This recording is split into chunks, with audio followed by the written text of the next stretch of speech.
नमस्कार, hi hello प्रणाम। आप सबका एक बार फिर से स्वागत करता है आपका दोस्त और होस्ट निशेष वासव आपके अपने यूट्यूब चैनल पर, जिसका नाम है एक्टर टॉक्स टू निशेष वासव। उम्मीद है आप सब दोस्त अच्छे होंगे, खुश होंगे और जो भी कर रहे होंगे वो पूरे दिल से कर रहे होंगे और पूरी मेहनत से कर रहे होंगे। तो चलिए आज के बात के संदर्भ में बात बढ़ाई जाए। दोस्तों,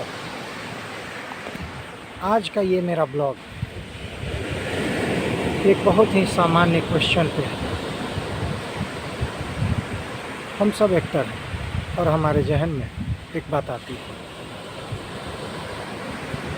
कि बम्बई आखिर कितने समय के लिए आया जाए कि हमें बॉलीवुड में या टीवी में या वेब सीरीज़ में काम मिल जाए।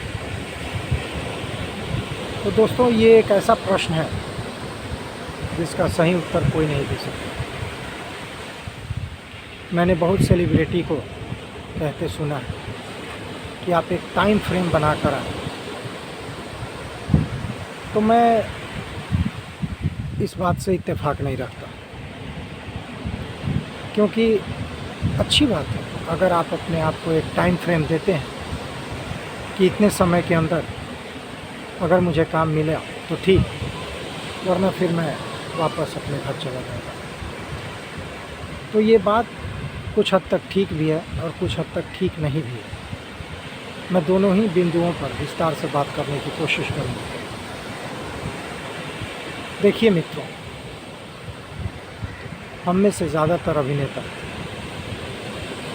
एक मध्यम समान वर्ग परिवार से आते हैं, जहाँ पैसे कमाने का स्रोत काफ़ी सीमित होता है। हमारे परिवार की और परिवार के सदस्यों की बहुत सारी जिम्मेदारियां होती हैं, बहुत सारे ज़रूरी कामकाज होते हैं, रोज़मर्रा के खर्च होते हैं। उन सभी को दरकिनार करते हुए और उन सभी अनिवार्य कार्य को करने के बाद जो कुछ हमारे परिवार वाले हमारे लिए बचाते हैं या हम स्वयं बचाते हैं अपने दायित्वों का निर्वहन करने के बाद, उन्हीं बचे हुए पैसों से, उन्हीं बचे हुए संसाधनों से हम बम्बई के अभिनय वाले क्षेत्र में संघर्ष करने की सोचते हैं और करते भी हैं। तो बात ये है कि आखिर कितने दिनों के लिए हम अपने आप को बम्बई में टिका सकते हैं। तो बात ऐसी है दोस्तों कि अगर आप एक फ़िक्स टाइम फ्रेम के तहत यहाँ आते हैं तो ज़रूर आप में एक बेचैनी बनी रहेगी कि मुझे जल्दी से जल्दी काम ढूंढना है, जल्द से जल्द मुझे पैसे कमाने हैं, पाँव जमाने हैं इस इंडस्ट्री में, ताकि हम अपने परिवार से इंडिपेंडेंट हो जाए। और बहुत अच्छा हो अगर हम अपने परिवार को बॉलीवुड में किए गए काम से, कमाए गए पैसे से अपनी आर्थिक मदद मिलती है। लेकिन मित्र, यहाँ एक बहुत ही टेक्निकल बात है कि कुछ लोग आपाधापी में बम्बई चले आते हैं, घर से बैग उठाकर। उनकी तैयारी नहीं होती, ना ही इस इंडस्ट्री के बारे में वो ज़्यादा जानते हैं। वे नहीं जानते कि यहाँ कितना संघर्ष है, कितनी कड़ी मेहनत के बाद एक्टरों को काम मिलता है और वो आनंद फानंद में, उत्तेजना में, अपनी महत्वाकांक्षा में, अपने किशोरावस्था की उत्तेजना में मुंबई चले आते हैं। और जब यहाँ आते हैं तो अपने आप को असमर्थ समझते हैं उन परिस्थितियों से लड़कर काम पाने में जिसकी ज़रूरत होती है इस बॉलीवुड इंडस्ट्री में। और तब वो बिखर जाते हैं, टूट जाते हैं, घबराने लगते हैं। और तब वो जो टाइम फ्रेम अपने लिए निर्धारित कर आए थे,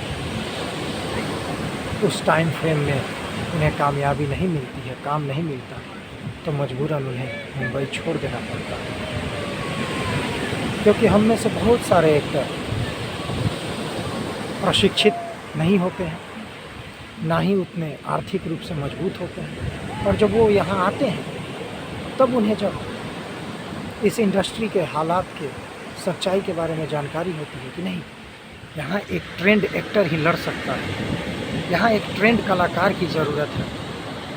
तब एक तो उनका हौसला टूट चुका होता है और उनके पास अब न तो उतने संसाधन बचते हैं, ना ही उतने पैसे बचते हैं कि अब वो अपना प्रशिक्षण मुंबई में करें या फिर यहाँ से लौटकर घर पर करने के बाद फिर से अपने घर वालों को, खुद को कन्विंस कर सकें कि मैं एक बार फिर से मुंबई आ सकता हूँ। इसलिए मैं इस बात से इत्तेफाक नहीं रखता कि आपको एक टाइम फ्रेम के बॉन्ड में खुद को बांध कर यहाँ आना चाहिए, क्योंकि अगर आप आर्थिक रूप से थोड़े भी मजबूत हैं, आपकी फैमिली सपोर्टिव है, तो ऐसा हो सकता है कि आप जब यहाँ आएँ और यहाँ की रियलिटी को आप जानें तो आप यहाँ प्रशिक्षण लेना शुरू करें, आप अपने ऊपर काम करना शुरू करें, अपने बॉडी के ऊपर काम करना शुरू करें, अपने आवाज़ के ऊपर अपना काम करना शुरू करें, अपनी ऑब्जर्वेशन के ऊपर काम करना शुरू करें, आप अपने स्वाध्याय को शुरू करें। तो इन सब चीज़ों में, इन सारे प्रोसेस में खुद को तैयार करने में समय तो लगेगा। तो टाइम फ्रेम उन्हीं के लिए कारगर साबित होगा जो पहले से प्रशिक्षित हैं, इस क्षेत्र के जद्दोजहद को जानते हैं, कितना संघर्ष है एक एक्टर बनने में, वो जानते हैं। इन सारी चीज़ों से वो जागरूक होकर यहाँ आते हैं और वो अपने आप को एक टाइम फ्रेम देते हैं कि नहीं भाई, मुझे 6 महीना साल भर ट्राई करना है, उतने में हुआ तो ठीक, वरना आगे मेरे परिवार का दायित्व है मेरे ऊपर, तो मैं उसे ही निर्वाहन करूँगा। और बाकी अपने शहर में थिएटर या किसी और माध्यम से अदाकारी के क्षेत्र से जुड़े रहेंगे। तो मुद्दे की ये बात है दोस्तों कि टाइम फ्रेम अच्छा भी है और बुरा भी। अगर आप टाइम फ्रेम लेकर आते हैं यहाँ और आप प्रशिक्षित नहीं हैं और आप यहाँ धक्के खाकर उदास होते हैं, तो फिर दोबारा आप शायद कोशिश ना करें। इसलिए आप अपनी पूरी तैयारी कर आएँ, पहला ऑप्शन। या अगर आप आनंद फानंद में आते हैं तो आपके पास इतनी संसाधनें होनी चाहिए कि आप यहाँ आकर यहाँ की सच्चाई जानने के बाद तैयारी कर फिर से अपना अभियान शुरू कर सकें। क्योंकि जहाँ तक टाइम फ्रेम की बात है कि मुंबई में कितना स्ट्रगल करना चाहिए, तो दिग्गज कलाकार नवाजुद्दीन सिद्दीकी, दिग्गज कलाकार इरफान खान, दिग्गज कलाकार शाहरुख खान, इन सब के संघर्ष, पंकज त्रिपाठी, मनोज बाजपेयी, इन सभी के संघर्षों की कहानियों से हम लोग अछूते नहीं हैं। खासकर कलाकार, ये लोग प्रशिक्षित भी थे और थोड़ी बहुत इनके पास संसाधन भी थी जिससे ये अपने संघर्ष को काफ़ी लंबे समय तक जारी रख सके। तो मेरी यही गुजारिश है आप लोगों से।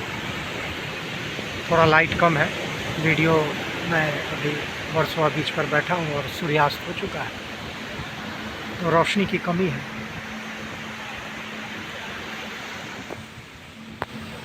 जो भी असुविधा हो रहा है उसके लिए मैं माफ़ी चाहता हूँ।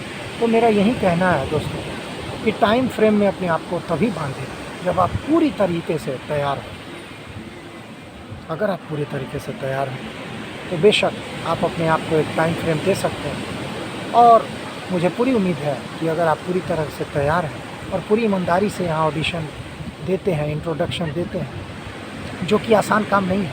आज मैंने द कास्टिंग स्टेशन के लिए इंट्रोडक्शन दिया, 4.5 घंटे लाइन में खड़ा रहना पड़ा। हाँ मित्रों, 4.5 घंटे। उसका भी वीडियो मैं इस चैनल में डालूँगा, आप देख लेंगे। तो काफ़ी धैर्य और पेशेंस की ज़रूरत होती है इस फील्ड में।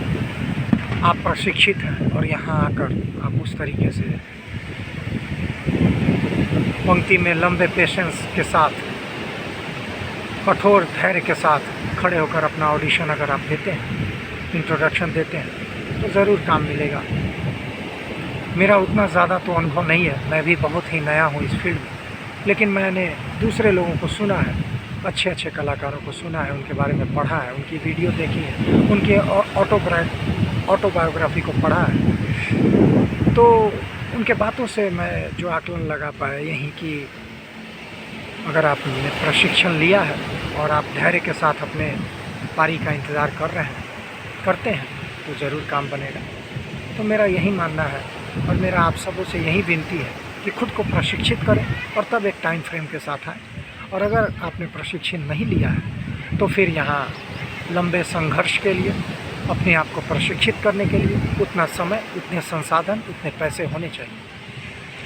तो चॉइस आपका है, या तो आप सीख कर आए तो ज़्यादा बेहतर होगा, जल्दी काम मिलेगा, आप टूटेंगे नहीं, आप डरेंगे नहीं, आप बिखरेंगे नहीं। या यहाँ आकर प्रशिक्षण लेना है तो महंगा पड़ेगा और संघर्ष भी आपका बढ़ेगा और पैसे भी खर्च होंगे। The choice is yours. आज इस ब्लॉग में इतना ही। लाइट बहुत ही कम हो गया है और मैं आगे इस वीडियो को कंटिन्यू नहीं कर पाऊँगा।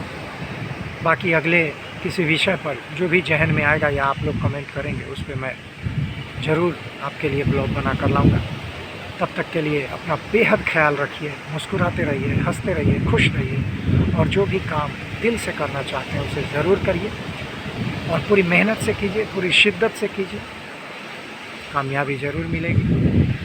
इस चैनल से जुड़िए, वीडियो को लाइक, शेयर, सब्सक्राइब कीजिए इस चैनल को, इस वीडियो को ज़्यादा से ज़्यादा शेयर कीजिए और चैनल को सब्सक्राइब कीजिए। आपसे दोस्ती करके अच्छी लगेगी, मुझे आपसे बातचीत करके अच्छा लगेगा। आप किसी भी विषय पे, आप फिल्मी दुनिया से जुड़ी हुई किसी भी विषय पे अगर आप वीडियो चाहते हैं तो ज़रूर आप मुझे बताएं। मैं कोशिश करूंगा जानकारी इकट्ठा कर आपके सामने उस वीडियो को लाऊं। अब काफ़ी रोशनी कम हो गई है, फिर मिलते हैं, तब तक के लिए अपना ख्याल रखिए। बहुत बहुत धन्यवाद, नमस्कार, शुक्रिया।